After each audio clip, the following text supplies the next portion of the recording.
Hi there, everybody. This is Wendy Hernandez, and welcome back for another episode of the Family Law Insider podcast. Today, I am excited about the return of Tracy Augustine, and Tracy is one of the attorneys in my office. She's a fantastic attorney, and today, Tracy and I wanted to talk to you about spousal maintenance. It's a case that, or it's a type of situation that shows up in maybe half of our divorce cases where one party is trying to claim spousal maintenance and the other party is defending against it, or maybe they can't make agreements as far as how long and how much spousal maintenance should be awarded. But in Arizona, there is a long, long list of factors that the court looks at to determine whether spousal maintenance is appropriate or not. So today, Tracy and I are going to give us a look inside of our brains about what we've learned on the topic of alimony over our years of practicing. So welcome, Tracy, and thanks for joining me. Thank you. Thanks for having me again. It's been a while. Yeah, it has been a while. I'm happy to have you on. It's been too long. So, Tracy, I wanted to talk about spousal maintenance for the reasons I mentioned earlier, and I know that, in the last couple of years, you've had several highly contested cases because of the issue of spousal maintenance. Is that right?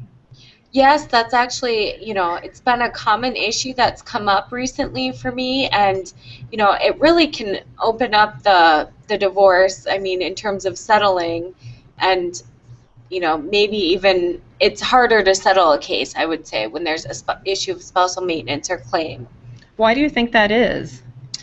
I think one of the reasons that spousal maintenance makes a case harder to settle is there are no set guidelines really governing the amount or duration of spousal maintenance, or really even whether one's entitled to it. So it's very different from the child support guidelines, which, there's a calculator and we can throw in a bunch of numbers and it's going to spit something out at the end of the worksheet and tell us exactly what the child support obligation is going to be. With spousal maintenance, it's not like that at all. So there's a lot of very discretionary factors and considerations that come into play. Okay. And one thing about spousal maintenance, Tracy just wrote a blog that will be up soon, and maybe by the time you're listening to this, it will be up on the website, but it was on sole custody, and Tracy talks about how the words sole custody are often biting words to couples, and in my experience, along with sole custody comes the two words spousal maintenance. When somebody utters the word spousal maintenance, a lot of times it means war. Do you agree with that?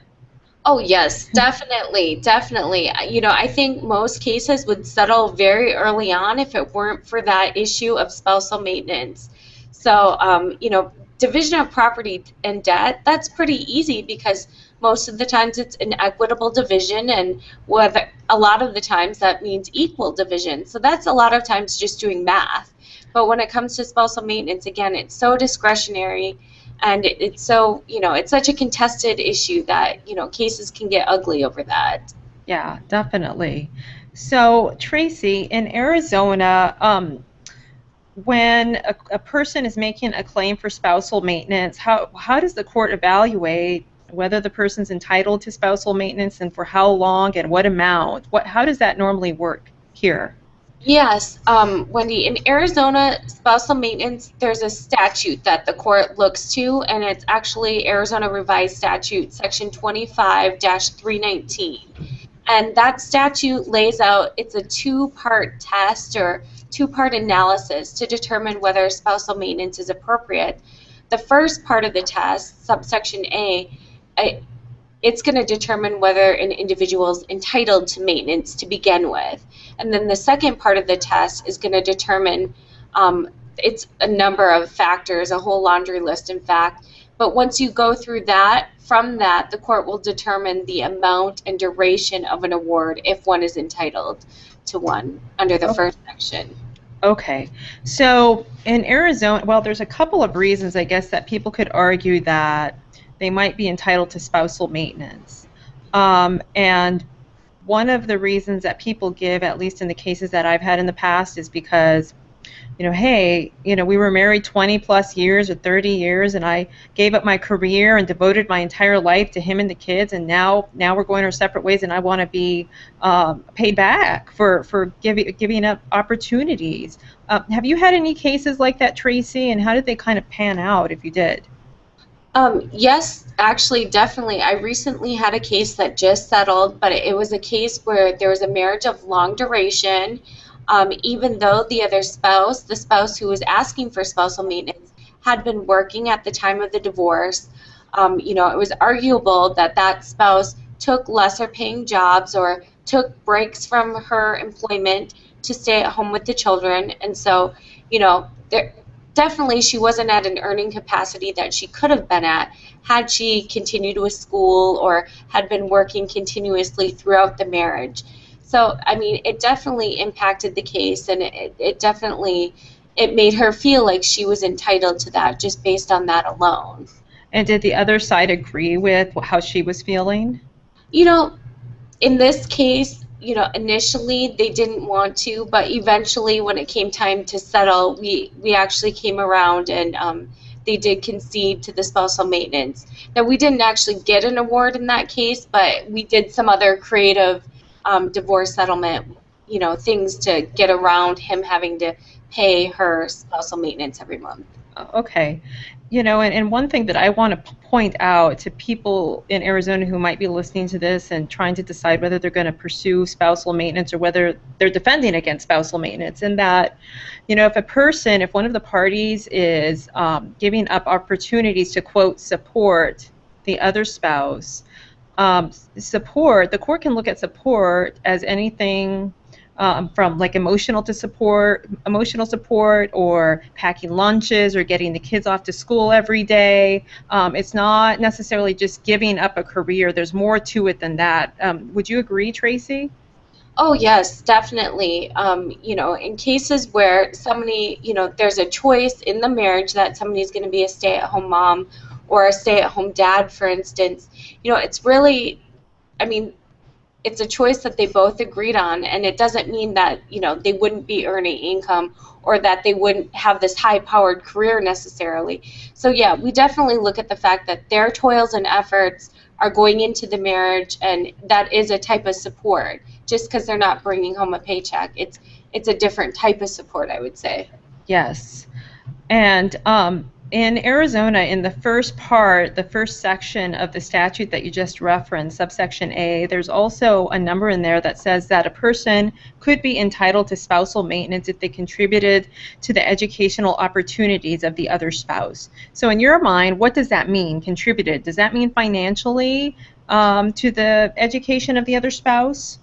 Not necessarily a financial contribution, I don't think is necessary. I think if there's, a marriage and one of the spouses is going to school, if the community is financially, funding that education, even if that individual, the other spouse, is not putting money, into that person's pocketbook or paying their tuition, I think it's just that the community is supporting that education or the ability to get that education.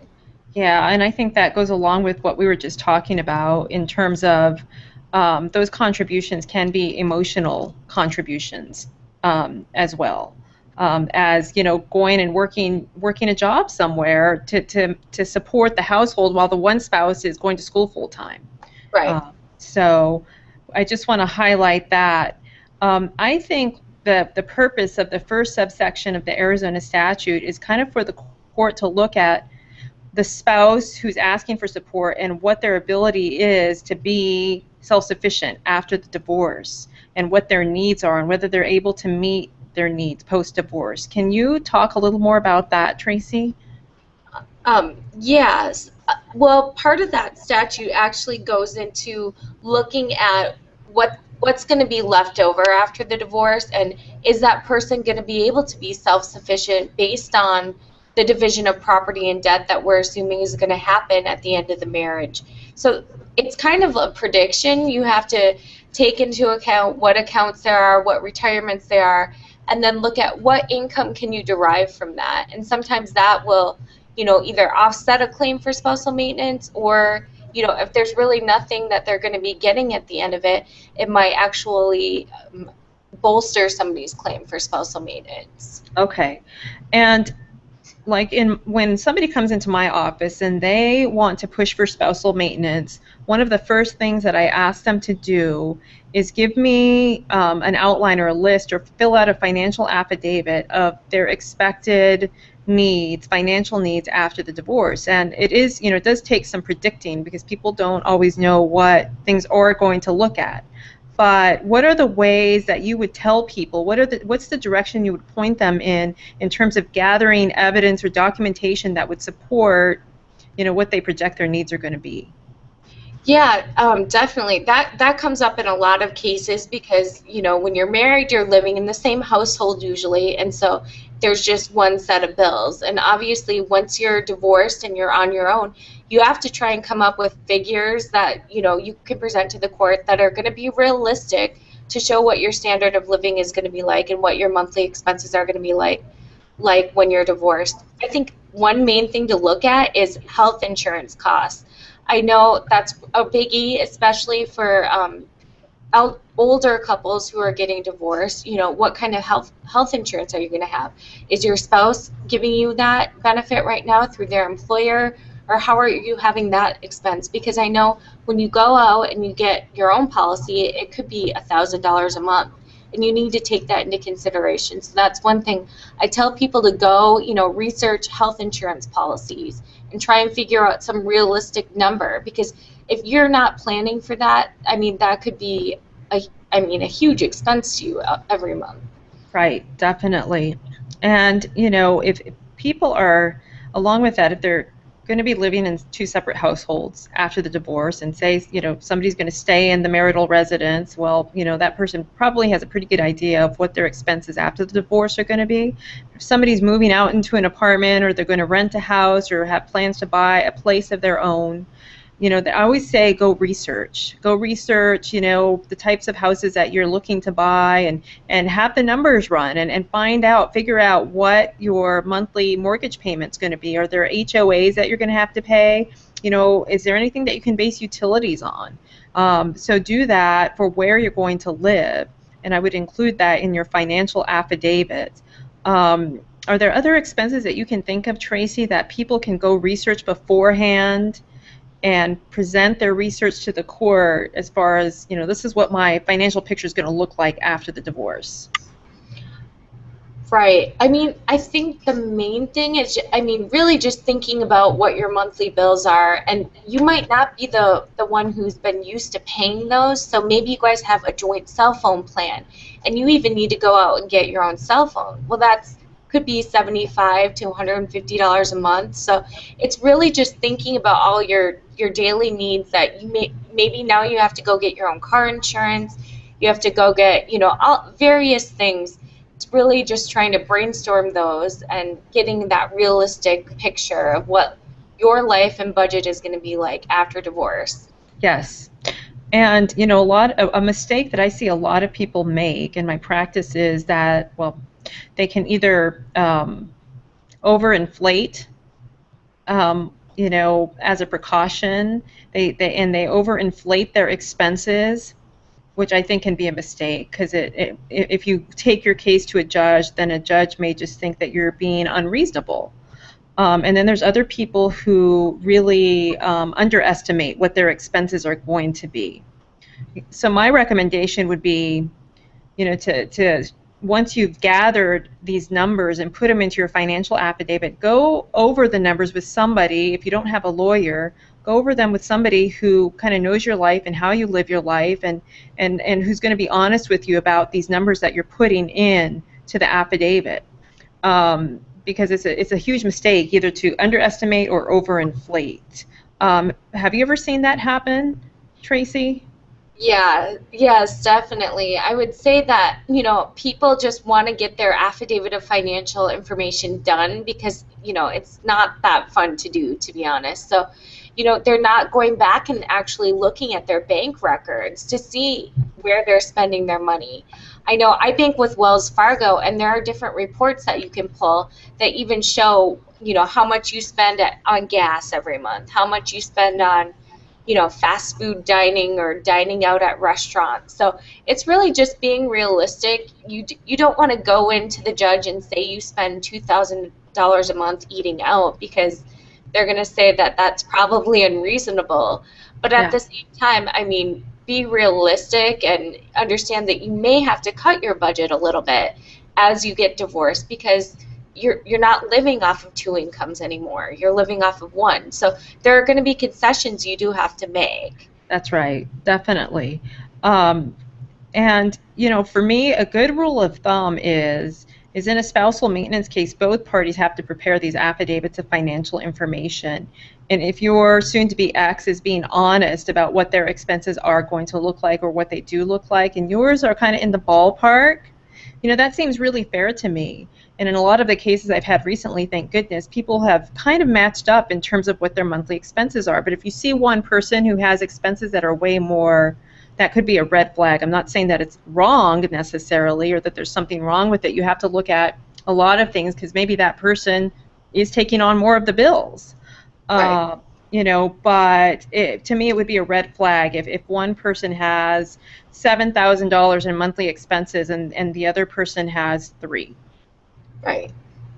Yeah, it's Okay. definitely worth looking into. Okay. So just have somebody who's really objective and can be honest with you review that affidavit, because I think it will benefit you in the long run. Um, so let's talk about subsection B. If the court gets to subsection B of the Arizona Revised Statute, that means the court has found that somebody is entitled to spousal maintenance. So the next question is, how long are they going to get spousal maintenance for, and what is the amount going to be? And like Tracy was saying earlier, I mean, that is a really hard thing to figure out, because in Arizona, it's totally in the hands of the judge. And you can get two cases that are very similar and get two wildly different results. But I want to talk with Tracy and all of you out there listening about some of the factors the court is going to look at in deciding how much and for how long. Tracy, so we have a list in front of us, I think, that's like 13, there's 13 factors. Yeah. Is there any factor or factors that you look at more, Tracy, or where you start your evaluation of your cases? Definitely, I start with looking at the standard of living, and that's usually determined by the affidavit of financial information. But then my next thing that I always go to is, if I'm representing the spouse who's seeking spousal maintenance, where are they going to be when this is all, when the dust settles? What kind of job are they going to have? How long are they going to be working? Do they have better prospects for employment, or are they pretty much at their maximum? Is it worth going back to school? A lot of things centered on actually what their earning capacity is currently and what it could be or what it might be in the future, and maybe they're close to retirement and they're really not going to be working in the future. Yeah. The other big one is, I would say, like physical health, and if that's preventing anyone from working, I mean, we always want to take that into consideration. Physical or mental, health problems or concerns. So when you're looking at the physical and mental health issues, is this a situation where somebody might actually have to disclose their medical records if they're saying, hey, I can't hold down a full-time job because I have this mental health condition? What can Yeah, they expect? yeah, if I'm representing the other side, I'm defending against a spousal maintenance claim, I would definitely delve into the medical records and, has there even been a diagnosis of this? And have they tried to get Social Security disability? Have they been denied?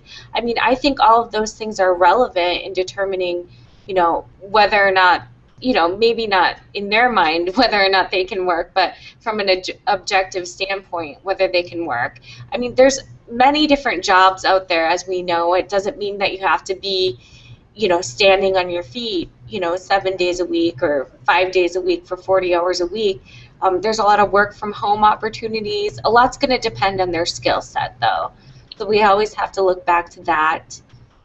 So generally speaking, I mean, can you tell me if you can't say, but do you have an opinion, or what's your experience as far as um, what judges want to do? What do judges think the purpose of spousal maintenance is? Is it just to take care of somebody for as long as they can be taken care of, or are there other reasons behind spousal maintenance? I mean, what is the court looking at? I don't know if that question makes sense. You know, It's a great question. I wish I knew the answer because I feel like I would be, successful in every one of my spousal maintenance claim or cases, but it's just so hard to know what each judge is wanting or what their end goal is. So I don't even know if there is an answer. Maybe there is some policy behind the statute that we should all be going back to and referencing, when Yeah. we're presenting a spousal maintenance claim, but I'm not sure if I know the answer to that. Do you Yeah. have insight? Well, I had a couple of cases in the last year where in one case, it was a marriage of, I would say, medium duration, maybe 15, 16 years. And we went in front of the judge, and one of the people was asking for spousal maintenance. And, this person was gainfully employed, made a decent salary, but, the other spouse made quite a bit more. And the judge said no to spousal maintenance, and what the judge on that case said was that spousal maintenance was really, in her mind, just to rehabilitate a spouse who couldn't make it on their own. That was the only purpose, was rehabilitation, and the one spouse didn't need any because she was gainfully employed and making a decent living and able to pay her rent. But then, like 2 weeks after that, I had another judge say that there's more to spousal maintenance than just rehabilitation. And that judge awarded spousal maintenance for a period of time and for a larger amount than I ever would have expected. So I just feel like, at least in Arizona, there's no rhyme or reason to spousal maintenance, which is scary. It is, yeah. And that's why, whenever it's possible, I try and advise my clients, let's try and settle, that issue. Let's try and be creative. And maybe it's not necessarily that the other party is going to give you money every month, but maybe we can figure it out through other ways. Like you're going to get more property, or you're going to get more of something else, and that will help equalize that claim.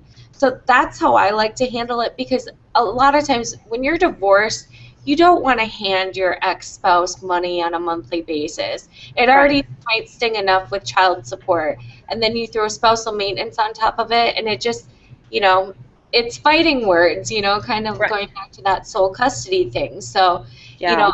maybe we can take the sting out of it by just divvying up and giving you a little bit more of the pie. I Yeah. think people might be more willing to accept that as a settlement.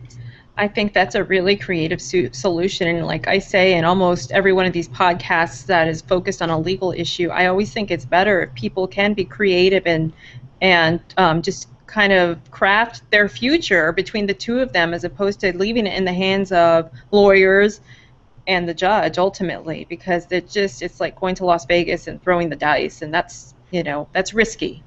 Right. So Tracy, what role does the length of a marriage play in terms of spousal maintenance? Like, is there a magic number? If I've been married more than so many years, is there a guarantee that I'm going to be entitled to spousal maintenance, in your opinion? I get that question a lot. People come in, they think there's a magic number. I've heard 10 years, I've heard 20 years. When people come in, they think we've been married 20 years. Of course, I'm going to get it. But no, I would say there is no magic number, because so many other factors come into the analysis. And if you're both gainfully employed, and if you're both making, relatively close to the same amounts of money, I would say even if you're married for 30 years, there would not be an entitlement to spousal maintenance. But, that's just me. I would advise that person against trying to go for it, Yeah. in that Okay. situation. Okay. And can you say with certainty, like if there has been a marriage, say for example, a short-term marriage, a marriage of 2 years or less, that a person is absolutely not going to get spousal maintenance? Is there any definite on that? you know, Again, I wish there was, but there is no magic number. I've seen marriages of short duration even have temporary orders for spousal maintenance. I mean, it's granted it's not a 5 year or anything, more than the length of the marriage, but I've seen temporary orders for spousal maintenance in a marriage that was less than 2 years. Yep. So Okay. it depends. So there's no guarantees, and whatever side you're on, and depending on what you want, I mean, I guess you may or may not be safe in terms of finances, and it just depends on the judge. Um, so what about the person who the other party is making a claim against them for spousal maintenance. What what if the person who's the wage earner says, I don't have enough money to pay for my support and my soon-to-be ex's support? Is that something the court looks at all? Yes, in my experience, the court does take that into consideration. So, like we've talked about in the past, both parties are going to be preparing affidavits of financial information. And let's say the obligor or the would-be obligor is taking on more of the bills. Well, that means that they're going to have less money to be able to give to the other party. So I think that does come into play. They're going to look at reasonable expenses, and if they're community, part of the communities or originally part of the communities, that could take away from your claim, because maybe you're getting out of a mortgage, maybe you're getting out of some type of vehicle lien, and that is a benefit to you. Okay. The spouse who is potentially the obligor, or the one that would pay spousal maintenance to the other, is there any kind of documentation that they should be gathering or requesting, in your opinion, to defend against a claim of spousal maintenance? Yes, I mean, there's definitely things that you can do and evidence you can gather to defend against it. One would be if you know the other spouse is spending, unreasonable amounts of money on things, I would request bank statements, credit card statements.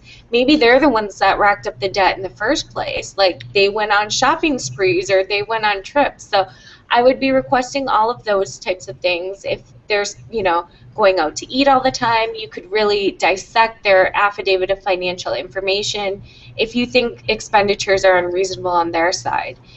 The other big one is if you think they're underemployed, or just they're not employed and they're not looking for employment, to really go after them that way is a good way to, at least present that this award should just be temporary at best. Yes. So that's what I would suggest. And there's even vocational experts you could hire if you need to prove that somebody's underemployed. Okay, great. And so if, on the other flip side of that same coin, I would say if you are the spouse who is asking for spousal maintenance, and it's because you didn't, have a job for the last few years or while the kids were growing up, really to put yourself in a better position if your case goes in front of a judge, I would recommend looking for some sort of work, a full-time job, if you're physically and mentally and emotionally able to do that. Because if you're asking for spousal maintenance and you get a judge who thinks that the purpose of spousal maintenance is rehabilitation only, but you haven't done anything to help yourself, I don't know. It may not end up so well.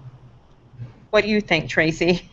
Yeah, definitely. I think, if you're trying to make a claim that, you've been out there looking for work, but just the work is not there, that's very different than making the claim that you need spousal maintenance and you haven't done a thing to try and rehabilitate yourself or make any income for yourself. So I think that would look disingenuous to the court, or I would hope it would, if I'm representing the other party. So yeah. I would definitely advise my client, if they're seeking a spousal maintenance award, that they should work. They should not quit their job. They should, it's not going to help their claim. Yes. And, if you are the spouse asking for spousal maintenance and you're looking for work, document everything. If you're sending resumes, put together a journal or a calendar that says what resume you sent to whom on what day.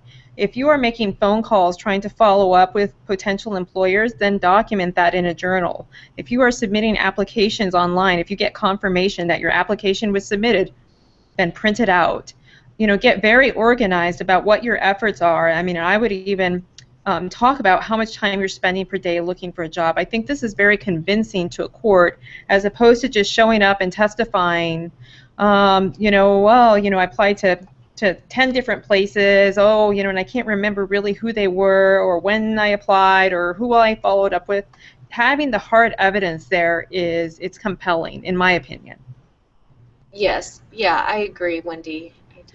And I had a client who did that, not in this course of a spousal maintenance case, but it was for child support because he lost his job and he was unemployed for over a year. and he was an engineer. And in my experience, engineers are often very organized. And he had a thick tab notebook of everything that he was doing, and we slammed it down on the desk. And I mean, it was really game over by that point. The judge was convinced that he was doing everything that he could to get a job. So, make it your full-time job to look for a job if you don't have one and you're making a claim for spousal maintenance. Well, Tracy, believe it or not, it's already been half an hour. And I don't know that we covered all of the factors. There's a lot to cover. We could probably talk for a couple of days about spousal maintenance, but I think this is kind of going to give anybody who is considering asking for spousal maintenance or defending against spousal maintenance, it's going to give them a head start. Is there any parting thoughts that you want to leave people with?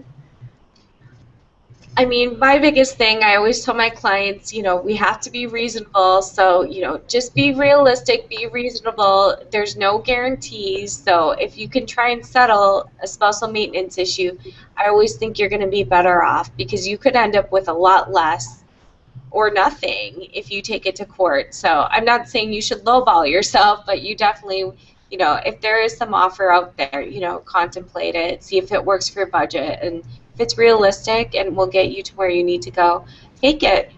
Yep. That's good advice, Tracy. And thanks a lot for spending the time with me.